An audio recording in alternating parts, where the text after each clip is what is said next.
here standing right now and presenting my lecture. So I think you will all listen whatever we discuss here. Okay. So सबसे पहले बात करते हैं genetic material की. Genetic material से आप क्या समझते हो? एनीवन? डीएनए और जीन्स. बहुत बढ़िया. और क्या ये पिक्चर नहीं बनती हमारे माइंड में जब भी हम जेनेटिक मटेरियल की बात करते हैं? क्या है ये? क्रोमोसोम. बहुत बढ़िया. ठीक है. क्रोमोसोम को अगर हम यहाँ से कट करते हैं, इसके अंदर क्या फील्ड है? डीएनए. बहुत बढ़िया. ठीक है. क्रोमोसोम को कट किया तो क्या मिला? डीएनए थ्रेड्स मिले हमें, है ना? डीएनए कैसा दिखता है? हेलिकल स्ट्रक्चर है. ठीक है. डीएनए के अंदर भी क्या होता है? जीन्स होते हैं, है ना? How will you define gene? Gene क्या होता है? Segments of DNA. राइट. यानी अगर मैं इस डीएनए को कट करता हूं तो क्या है? इसके जीन्स है. इतना पोर्शन भी जीन है, ये पोर्शन भी, ये भी जीन है, ये भी जीन है, ये भी जीन है. ठीक है. तो जीन क्या हो गई? Functional segments of DNA. ठीक है. चलो ये तो पता लग गया. अब एक एग्जांपल लेते हैं. हम सब लाइब्रेरी जाते हैं. किस लिए जाते हैं? बुक्स पढ़ने के. राइट. तो हम क्या करते हैं? उसमें से अपनी कोई ऐसी बुक चूज करते हैं जो हमारे इंटरेस्ट की होती है ना? हम गए लाइब्रेरी, वहां बहुत सारी बुक्स रखी थी. राइट. बुक्स में से भी हम ऐसी बुक चूज करेंगे जो हमारे इंटरेस्ट की है, जो हमारे सिलेबस में है. उस बुक के अंदर क्या होंगे? बहुत सारे चैप्टर्स.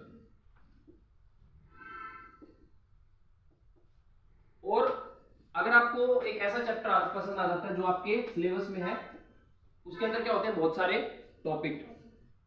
तो जो टॉपिक आपको लगता है कि हाँ भाई ये पेपर में आ सकता है, तो आप क्या कराते हो? उसकी कराते हो ना? सिमिलरली डीएनए के पास भी क्या है? उसकी खुद की एक लाइब्रेरी. क्या है?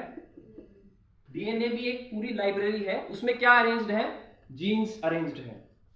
सभी जीन्स का कुछ ना कुछ काम होता है, लेकिन हमें कोई ऐसा जीन चूज करना है जो हमारे इंटरेस्ट का है. ठीक है. कोई जीन एंजाइम बना रहा होगा, कोई प्रोटीन बना रहा होगा, है ना? लेकिन हमें उस जीन को चूज करना है जिसकी हमें अभी जरूरत है ना?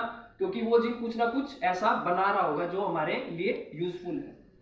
तो ऐसे जीन को हम बोलते हैं जीन ऑफ इंटरेस्ट. क्या बोलते हैं? और इसका दूसरा नाम क्या है? Desired gene. क्या नाम है? चलो ठीक है. अब हम बात करते हैं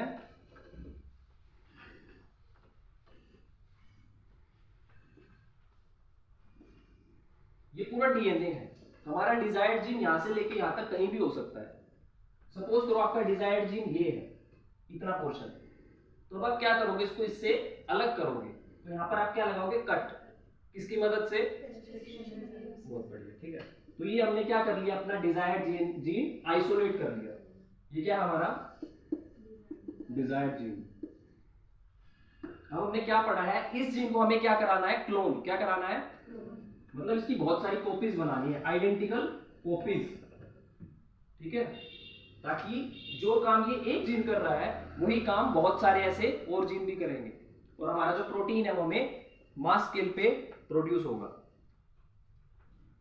तो हम क्या करते हैं? यहां पर वेक्टर्स का यूज करते हैं. किसका करते हैं? वेक्टर्स में इस डिजायर्ड जीन को क्या कराएंगे? इंट्रोड्यूस कराएंगे और होस्ट सेल के अंदर डाल देंगे. तो ये जो हमारा डिजायर्ड जीन है वो क्या होता रहेगा? क्लोन होता रहेगा. तो इस प्रोसेस को समझते हैं. इस प्रोसेस को क्या बोलते हैं जो भी हमने पढ़ा? क्लोनिंग. इसको क्या बोलते हैं? जीन. जब आपका डिजायर्ड जीन किसी होस्ट सेल में जाकर मल्टीप्लाई होता है उसको क्या बोलते हैं? Gene cloning. ठीक है. तो इसके स्टेप्स क्या होते हैं जीन क्लोनिंग के, वो पढ़ लेते हैं. सबसे पहले आपने क्या लिया? Gene of interest. साथ में क्या लिया आपने? एक प्लाज्मिड. ठीक है. ये नॉर्मल प्लाज्मिड है. तो कोई बता सकता है प्लाज्मिड क्या होता है? Extra chromosomal. इसका मतलब क्या है? सपोज मैंने एक बैक्टीरियल सेल ले लिया. क्या ले लिया? ठीक है. बैक्टीरियल सेल में दो तरह के डीएनए होते हैं, ठीक है, एक उसका जो जीनोमिक डीएनए होता है, ठीक है, और एक होता है प्लाज्मिड डीएनए। ये चीज हमारे काम की है क्योंकि इसमें हमारा क्या आ जाएगा, डिजायर्ड जीन। तो हम क्या करते हैं, इसको यहां से एक्सट्रैक्ट कर लेते हैं और यहां पर यूज कर रहे हैं एज अ प्लाज्मिड। तो प्लाज्मिड में भी हमें क्या लगाना पड़ेगा, कट लगाना पड़ेगा विद द हेल्प ऑफ, और ये जीन इसके अंदर प्लेस हो जाएगा। अब हमारा वेक्टर क्या बन चुका है, रिकम्बिनेंट वेक्टर। नॉर्मल वेक्टर से क्या बन गया है, और अब ये रेडी है किसमें जाने के लिए, होस्ट सेल में। कोई मुझे बता सकता है हमने डिजायर्ड जीन को डायरेक्ट होस्ट सेल में क्यों नहीं डाला, हमें वेक्टर की जरूरत क्यों पड़ी, डायरेक्ट भी तो कर सकते हैं, डीएनए से जीन निकाला और डायरेक्ट होस्ट सेल में डाल दिया, ऐसा क्यों नहीं किया। वेक्टर का क्या रोल है, क्योंकि जो हमारा डिजायर्ड जीन है वो किसी भी ऑर्गेनिज्म से हो सकता है। ह्यूमन का डिजायर्ड जीन आपने ले लिया और बैक्टीरियल होस्ट सेल में डाल रहे हो, क्या वो क्लोन होगा। जीन आप यूकैरियोट का ले रहे हो और होस्ट सेल आपका प्रोकैरियोट है, नहीं होगा क्लोन। इसीलिए हमें प्लाज्मिड चाहिए होता है, क्योंकि प्लाज्मिड क्या होता है, प्रोकैरियोटिक होता है ना। जिस बैक्टीरिया में डाल रहे हो उसी का तो प्लाज्मिड ले रहे हैं हम, तो बैक्टीरिया को लगेगा ये तो मेरा ही पार्ट है, तो इसलिए उसको क्लोन करेगा। प्लाज्मिड भी क्लोन होगा और हमारा डिजायर्ड जीन भी क्लोन होगा। और दूसरा ये सेल्फ रेप्लिकेटिंग होता है, अगर ये बैक्टीरिया से निकल भी गया तो बैक्टीरिया सर्वाइव कर जाएगा, ठीक है, बट प्लाज्मिड ये डीएनए डिवाइड करे या ना करे, वो अपने आप डिवाइड करता रहेगा होस्ट सेल के अंदर, ठीक है। सपोज ये होस्ट सेल था, इसके अंदर आपका क्या चला गया, रिकम्बिनेंट वेक्टर, जिसमें हमारा क्या लगा हुआ है, क्या लगा हुआ उसमें हमारा डिजायर्ड जीन, यहाँ पर डिजायर्ड जीन लगा हुआ है, ये हमारा डिजायर्ड, ये डिजायर्ड जीन है, ये रिकम्बिनेंट वेक्टर है। तो अभी क्या करेगा प्लाज्मिड, रेप्लिकेट करेगा ना, एक से कितना हो जाएगा, ऐसे करते करते बढ़ता जाएगा, और ये जो सेल है ये भी तो डिवाइड करेगा, होस्ट सेल भी क्या करेगा, दो डॉटर सेल्स में डिवाइड हो जाएगा, और ये जो प्लाज्मिड है ये भी इक्वली डिस्ट्रीब्यूट हो जाएगा बिटवीन होस्ट सेल, ठीक है। अभी तक हम नॉर्मल प्लाज्मिड की बात कर रहे थे, लेकिन कुछ ऐसे प्लाज्मिड भी हैं जिनको आप आर्टिफिशियली लेवल में बना सकते हो, ठीक है। ऐसा क्यों किया गया, क्योंकि ये जो वेक्टर थे, जो प्रिमिटिव वेक्टर थे, इतने यूजफुल नहीं थे, तो हमने क्या किया, आर्टिफिशियल प्लाज्मिड बनाने शुरू कर दिया।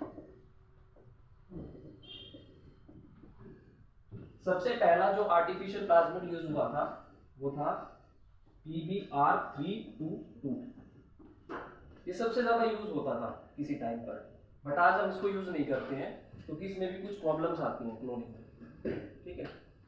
P से क्या होता है, प्लाज्मिड, ठीक है, ये तो नॉर्मल है।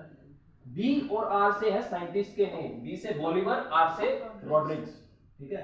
322 इसको स्पेशल नेम दिया है ताकि ये डिफरेंशिएट हो सके दूसरे वेक्टर से।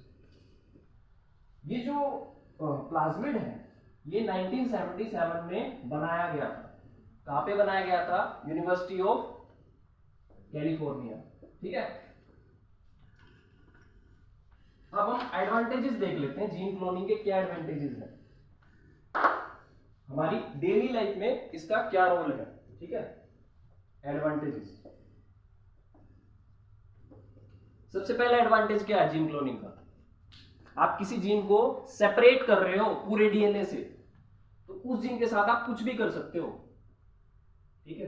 पूरे डीएनए में से एक जीन अलग कर लिया, चाहे उस पर रिसर्च करो, ठीक है, उसके फंक्शंस देखो, बिहेवियर देखो, क्या वो डिजीज तो कॉज नहीं कर रहा है।